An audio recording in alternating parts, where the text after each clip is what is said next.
Olá, seja bem-vindo a mais esta aula de criação de APIs com Django REST Framework.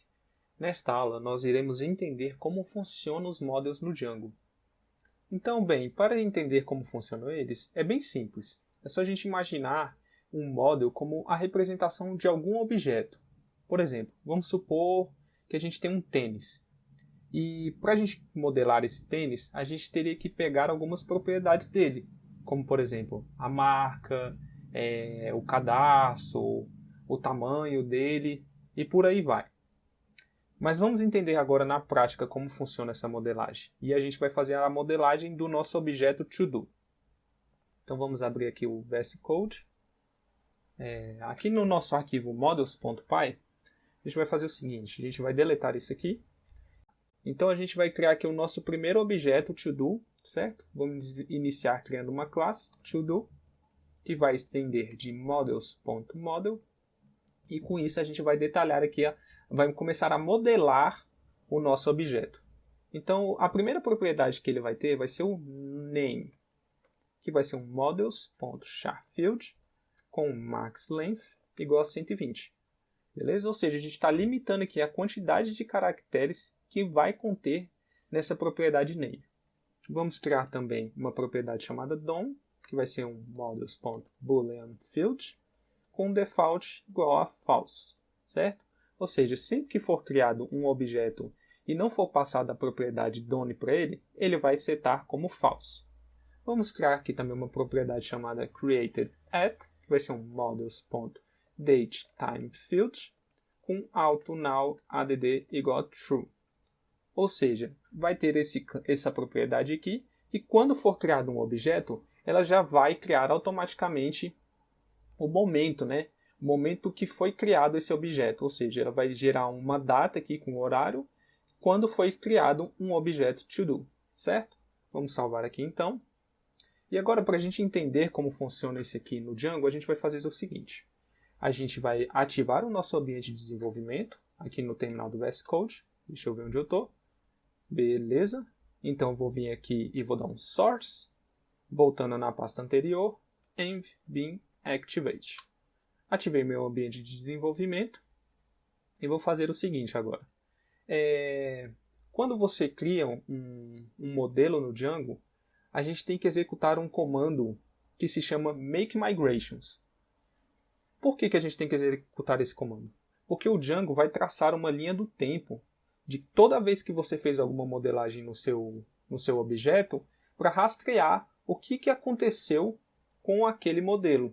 Vamos fazer a primeira make migrations para vocês entenderem. Então a gente vai utilizar o comando python make migrations, python manage.py make migrations.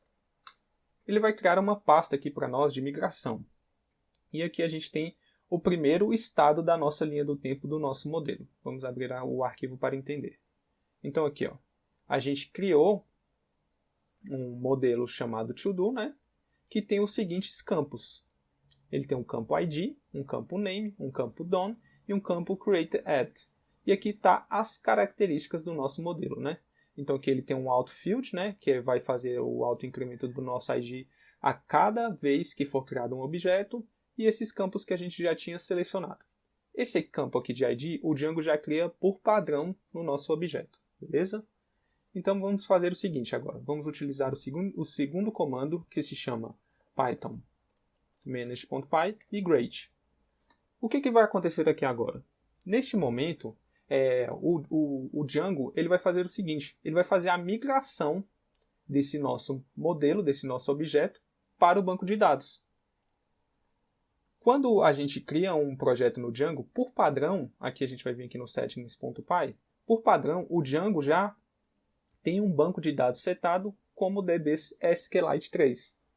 Ou seja, aqui neste momento a gente não vai precisar instalar nenhuma dependência de algum banco de dados, como MySQL, Oracle ou Postgres. A gente já vai usar aqui o ambiente de desenvolvimento do SQLite 3. Então vamos dar o migrate. Beleza. Ele criou várias migrações aqui para o banco de dados, né? Porque algumas dessas informações são automaticamente geradas pelo Python ou pelo Django, certo? Só que ele também criou aqui o nosso modelo, ó, app 0001 initial. Então, com isso, a gente já tem a possibilidade de criar um objeto do nosso modelo to-do. Vamos fazer isso para ver como é que fica? A gente vai fazer o seguinte, a gente vai escrever aqui, utilizar o comando python manage.py shell. Neste momento, a gente está acessando o shell do ambiente de desenvolvimento do nosso projeto. Ou seja, se a gente quiser importar essa classe aqui para o nosso terminal shell, a gente consegue. Ó. Então a gente vai pegar aqui, ó, da pasta raiz da nossa aplicação, from app.models, né, onde está o nosso modelos, e vamos importar o to-do. Olha lá, que legal. Ele já importou e a gente já consegue criar um objeto to-do. Ok, então vamos lá. Só que para facilitar o ambiente de desenvolvimento aqui, a gente vai fazer o seguinte, a gente vai sair aqui desse terminal do shell do Python e vamos instalar o IPython. Então, com o comando pip install IPython, a gente vai instalar o IPython. Esse IPython é um terminal do shell mais robusto e a gente consegue fazer várias coisas dentro dele que a gente não conseguiria fazer com o terminal do shell normal do Python. A gente consegue visualizar histórico do que a gente já executou. A gente tem uma linha do tempo que ele cria para a gente, mostrando a cada comando, certo? Então a gente vai abrir ele aqui agora com python manage.py shell e a gente já vai ter aqui o ambiente de desenvolvimento com o IPython. E ele vai facilitar para a gente o nosso aprendizado. Então vamos lá. A gente vai pegar novamente o nosso modelo, utilizando o comando from app.models import to-do. E a gente vai criar aqui o nosso primeiro objeto to-do. Então a gente vai criar uma instância da classe to-do. Vamos setar o nome, to-do.name, é igual a, sei lá, acordar cedo. E vamos dar um to-do.save. Com isso, a gente já criou um objeto to-do no nosso banco de dados SQLite 3. Então, se a gente fizer aqui um to-do.dict, .dunderdict, a gente já consegue ver aqui, ó, que foi criado um objeto no nosso banco de dados com ID 1, com o name acordar cedo, com o done setado como false e o createAdd com o tempo que o momento que a gente criou e salvou esse objeto no nosso banco de dados. Beleza? Na próxima aula a gente vai entender como fazer a serialização desses dados. Ou seja, a gente vai transformar esse objeto aqui em um JSON com que a gente consiga utilizar na nossa API. Para a gente fazer um get, para a gente fazer um post, para a gente fazer um delete, para a gente fazer um put. Beleza?